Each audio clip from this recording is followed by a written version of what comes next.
سیلوف کہتا ہے جی جناب جیسا آپ کا حکم۔ پھر اٹھ کر جانے لگتا ہے تو اس کو اس اجنبی آدمی کا خیال آتا ہے تو کہتا ہے ایک اور آخری بات، میں نے یتیم خانے کے پاس ایک آدمی کو دیکھا تھا، ایک ایسی چیز جس کے بارے میں میرا خیال تھا کہ وہ میں دوبارہ کبھی نہیں دیکھوں گا۔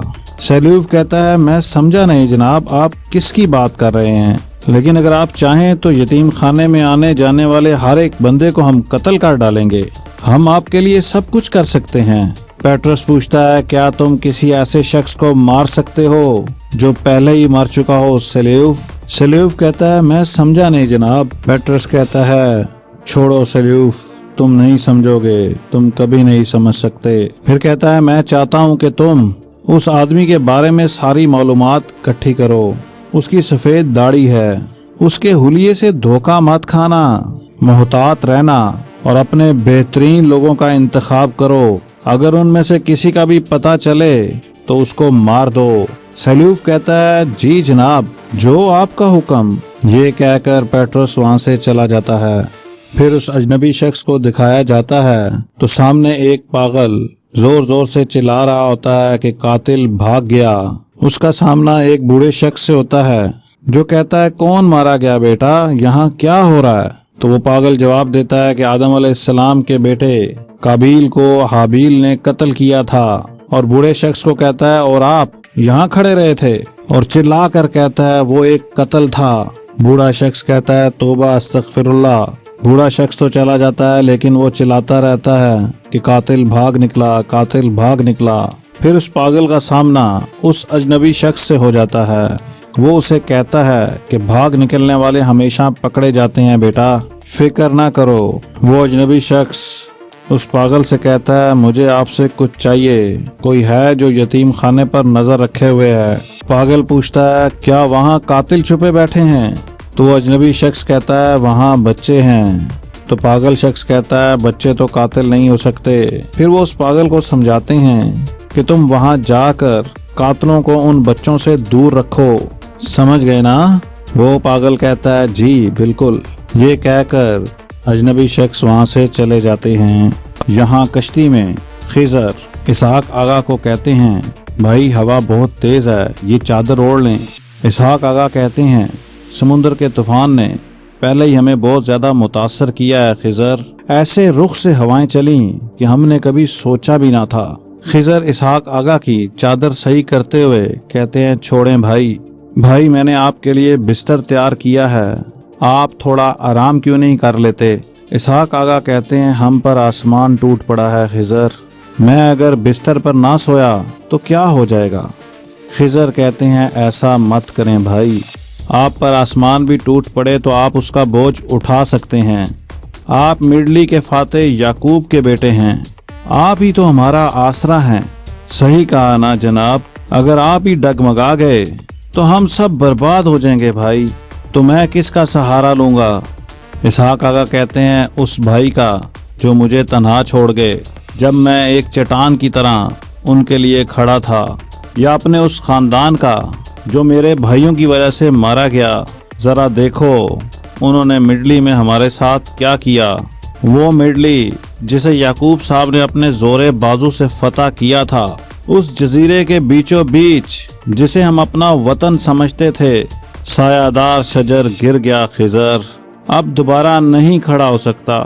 یہ سن کر نیکو جو کہ چپو چلا رہا تھا کہتا ہے مجھے کچھ نہیں کہنا چاہیے، مگر بے شک اس سایہ دار درخت کو کاٹنے کی کوششیں ہو رہی ہیں، لیکن وہ ابھی بھی کھڑا ہے کیونکہ اس کی جڑیں زمین میں بہت گہری ہیں۔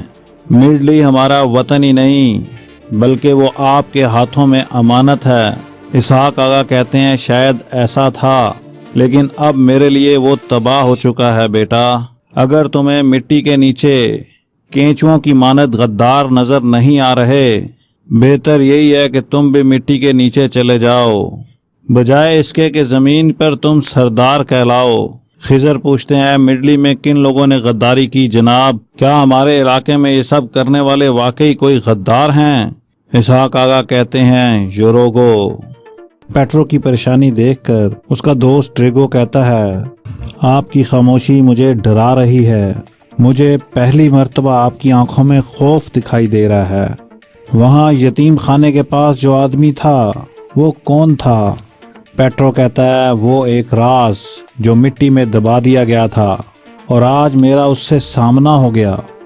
وہ مسلمان نظر آ رہا تھا، ایک سفید داڑھی والا درویش، لیکن میں تمہیں یقین دلاتا ہوں ڈیگو کہ یہ شخص دنیا کا خطرناک ترین شخص ہو سکتا ہے۔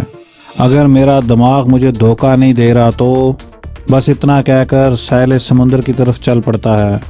پھر ڈسپینا کو دکھایا جاتا ہے جو کہ غصے میں آیا کو کہتی ہے دفع ہو جاؤ منحوس عورت۔ جواب میں وہ کہتی ہے تم ایسا کیوں کر رہی ہو میری بیٹی؟ میں نے تمہارے لیے کھانا بنایا ہے، تمہیں کھانا ہوگا اپنے بچے کی خاطر۔ ڈسپینا جواب دیتی ہے تمہیں میرے بچے کی کوئی فکر نہیں، مجھے تمہارے ارادوں کا علم ہے، تم یہاں ازابیل کے ساتھ مل کر میرے بچے کو مارنے آئی ہو، پتہ نہیں اس کھانے میں تم نے کیا ملا رکھا ہے۔ وہ جواب دیتی ہے دیکھو بیٹی، یہ تم کیا کہہ رہی ہو، تم میری بیٹی کی طرح ہو۔ پھر ڈسپینا دروازہ کھول کر کہتی ہے قاتلو، تم اور ازابیل قاتل ہو۔ وہ حیرانگی سے پوچھتی ہے کیا مطلب تمہارا؟ تمہارے پیٹ میں موجود بچہ تمہارے جسم میں زہر بھر رہا ہے اور تمہیں پتہ نہیں چل رہا۔ اگر تم نے میری بات نہ مانی تو میں تمہارے خاوند سے بات کروں گی۔ اور ڈسپینا غصے سے کہتی ہے اگر تم نے عروج کو کچھ بھی بتایا تو پھر دیکھنا، اور اسے کہتی ہے دفع ہو جاؤ۔ وہ جواب دیتی ہے بیٹی یہ تم کیا کر رہی ہو؟ ڈسپینا اسے دھکا دے کر دفع ہونے کو کہتی ہے اور دروازہ بند کر دیتی ہے اور بہت زیادہ روتی ہے۔ یہاں کشتی میں الیاس عروج سے کہتے ہیں کہ اسحاق آغا کی حالت ٹھیک نہیں ہے، وہ نہیں چاہتے تھے کہ ہم ان کے ساتھ جائیں لیکن ہمیں جانا چاہیے تھا۔ عروج کہتے ہیں میں بھی یہی سوچ رہا تھا الیاس، لیکن ہم کیسے جا سکتے تھے؟ یہ جہاز ہماری امانت میں ہے اور ہمارا عملہ بھی کتنی محنت سے کام کر رہا ہے، اور ویسے بھی مجھے ڈسپینا سے جلد از جلد ملنا ہے۔ جواب میں الیاس کہتے ہیں آپ تو ایسے نہ تھے بھائی جسے کسی کی یاد آتی ہو۔ الیاس پوچھتے ہیں کوئی اور بات ہے کیا؟ بھابھی ٹھیک تو ہے نا؟ عروج کہتے ہیں ہاں اللہ کا شکر ہے، میں وہاں بھائیوں کے سامنے یہ بات نہیں کہہ سکا۔ عروج خوشی میں الیاس کو بتاتے ہیں کہ ڈسپینا امید سے ہے۔ الیاس خوش ہو کر کہتے ہیں ارے یہ بات تو انہیں بتانی چاہیے تھی، اس سے شاید ان کا غصہ ٹھنڈا ہو جاتا۔ عروج کہتے ہیں شاید نہ ہوتا۔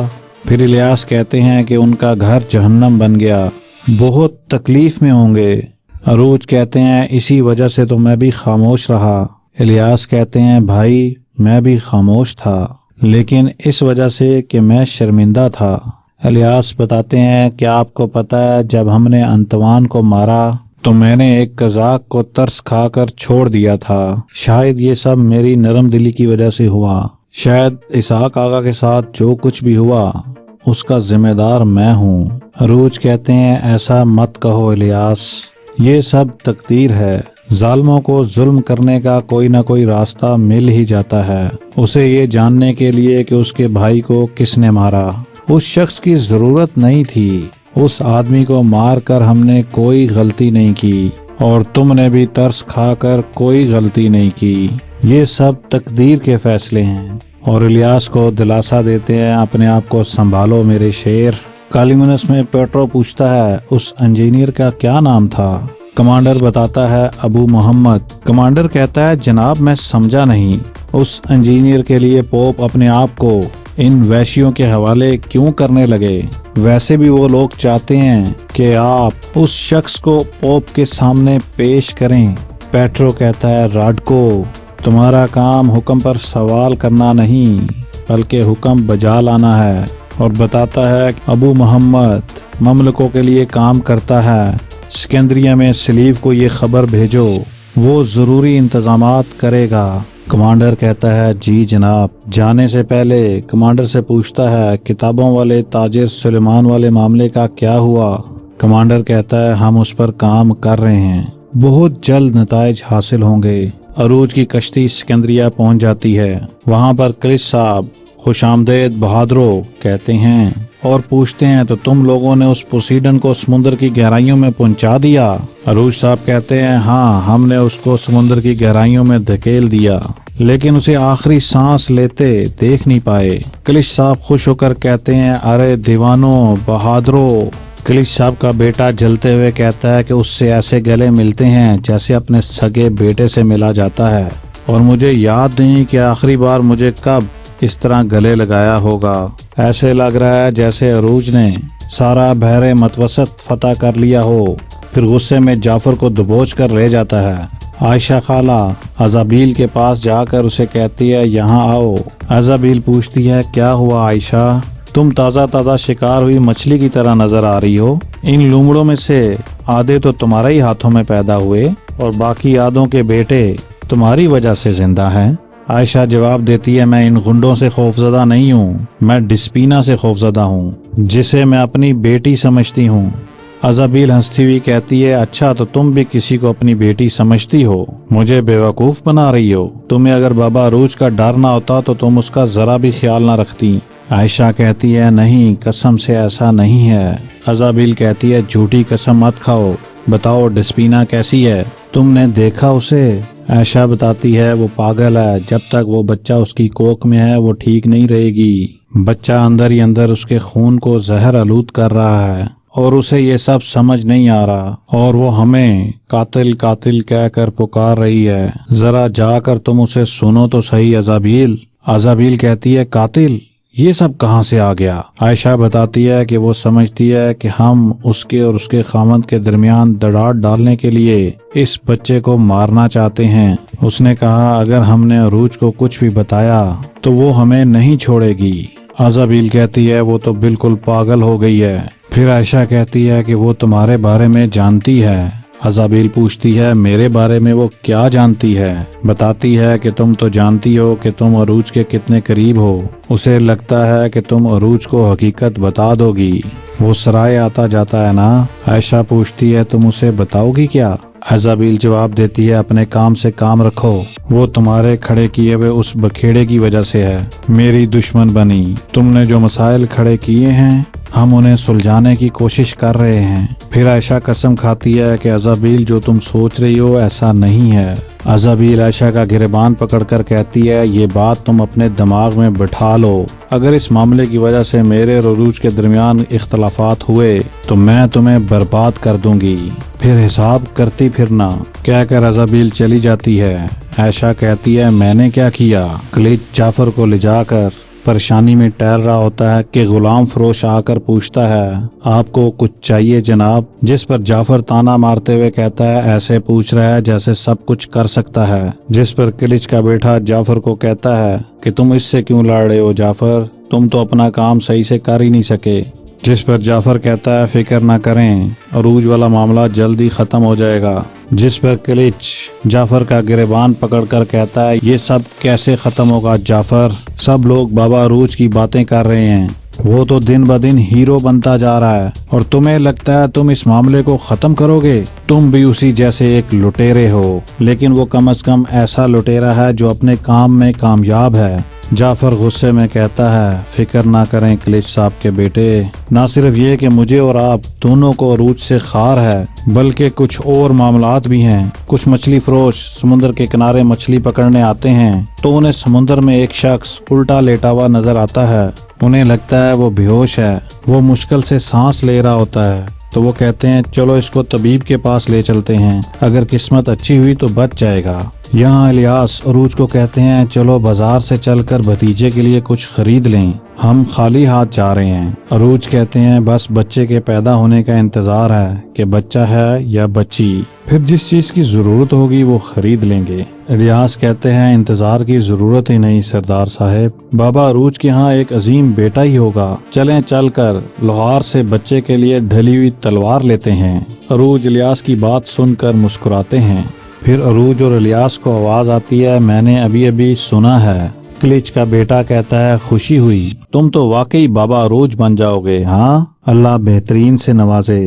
عروج کہتے ہیں تم عورتوں کی طرح کان لگا کر باتیں سن رہے ہو شاہین؟ جس پر شاہین کہتا ہے میں تو بس مذاق کر رہا تھا سردار صاحب۔ الیاس کہتا ہے کوئی فرق نہیں پڑتا بیٹا ہو یا بیٹی۔ پھر شاہین کی طرف دیکھتے ہوئے کہتا ہے بس اللہ اسے اپنے باپ جیسا بنائے، اصل بات تو یہ ہے، جس پر شاہین کہتا ہے میں اس لیے کچھ نہیں کہہ رہا کیونکہ تم لوگ سوگ میں ہو، تمہارے ساتھ جو کچھ ہوا ہے اس کی وجہ سے ہر ایک کی طرح میں بھی اداس ہوں، لیکن یہ حقیقت ہے۔ پھر شاہین کہتا ہے یہ سمندر اس طرح کے بندے چیر سکتا ہے جسے اس کی عادت نہ ہو، اور کہتا ہے چلے جاؤ اس سے پہلے کہ دیر ہو جائے، مزید معصوم لوگوں کو تباہی میں مت دھکیلو۔ الیاس آگے بڑھ کر کہتے ہیں تمہیں لگتا ہے کہ ہم سمندروں کے لائق نہیں، ہاں؟ شاہین کی آنکھوں میں آنکھیں ڈال کر کہتے ہیں کہ انتوان نے بھی کچھ ایسا ہی کہا تھا، ذرا سمندر سے جا کے پوچھ لو اس کا انجام کیا ہوا۔ شاہین آگے بڑھ کر کہتا ہے دیکھو الیاس، تم جن لومڑیوں کے ساتھ لڑتے ہو مجھے ان جیسا مت سمجھنا، میں ان سے الگ ہوں، تمہارا خاندان مزید ایک تباہی برداشت نہیں کر سکتا۔ الیاس شاہین کا گریبان پکڑ لیتا ہے اور شاہین کے سپاہی بھی تلواریں نکال لیتے ہیں۔ عروج الیاس کو آواز دیتے ہیں الیاس، پھر الیاس گریبان چھوڑ دیتا ہے۔ عروج کہتے ہیں دیکھو کلچ صاحب کے بیٹے، ہم نے تمہاری طرح سمندر میں اپنے باپ کے چھوڑے ہوئے جہازوں سے حکمرانی شروع نہیں کی، ہم نے خود سے اپنا نام بنایا ہے، ہمارا اعزاز ہے کہ جہاز سے پہلے ہمیں دشمن ملے۔ کلچ کا بیٹا کہتا ہے ٹھیک ہے، فی الحال سوگ مناؤ، لیکن یاد رکھنا برداشت کرنے کا وقت ختم، اب اس سمندر میں وہ والے لوگ نہیں رہیں گے جو اپنی تھیلیوں میں یونیتا کے سکے بھرتے ہیں۔ عروج، اب دوست اور دشمن واضح ہیں۔ پھر عروج آگے بڑھ کر کہتے ہیں اب یونیتا کو بھول جاؤ، اب سمندر میں صرف میں اور میرا بھائی ہوں گے، ہمارے شکار کرنے والے پرندے کو علم ہونا چاہیے کہ پہلے اس کا سر جائے گا۔ مسکراتے ہوئے عروج کہتے ہیں چلتے ہیں کلچ صاحب کے بیٹے، دیکھ لیں گے تم کس طرح کے شاہین ہو۔ عروج اور الیاس کے جانے کے بعد شاہین کہتا ہے دیکھ لیں گے۔ ڈسپینا گھر پر پریشان ہوتی ہے تو عروج اور الیاس آ جاتے ہیں۔ ڈسپینا عروج اور الیاس کو خوش آمدید کہتی ہے۔ ڈسپینا عروج اور الیاس سے پوچھتی ہے کیا بات ہے، آپ دونوں کے منہ کیوں بنے ہوئے ہیں؟ عروج کہتے ہیں کچھ نہیں ڈسپینا، کچھ کھایا نہیں، بس اتنی سی بات ہے۔ ڈسپینا کہتی ہے میں کھانا تیار کرتی ہوں۔ عروج کہتے ہیں رکو، تم کیسی ہو، رنگ فک ہوا پڑا ہے تمہارا۔ کہتی ہے بس یوں ہی کمزوری ہے تھوڑی، آپ کو تو پتہ ہی ہے بچے کے مسائل۔ عروج کہتے ہیں اسے پتہ ہے، اسے میں نے راستے میں بتا دیا تھا۔ تو الیاس کہتے ہیں بھابھی دیکھ لینا بھتیجا ہی ہوگا، تو جیسے ہی وہ چلنے لگے گا ہم نے مل کر تلوار بازی کی مشق شروع کر دیں گے، اور مجھے یقین ہے وہ بہت جلد اس جگہ کی لومڑیوں سے لڑے گا۔ ڈسپینا خوش ہو جاتی ہے۔ عروج کہتے ہیں تمہیں کیسے پتا کہ لڑکا ہی ہوگا، ہو سکتا ہے بیٹی ہو اور ماں کا ہاتھ بٹائے اور اپنی ماں جیسی خوبصورت ہو۔ ڈسپینیا کہتی ہے شکریہ عروج، پھر دونوں گلے لگ جاتے ہیں۔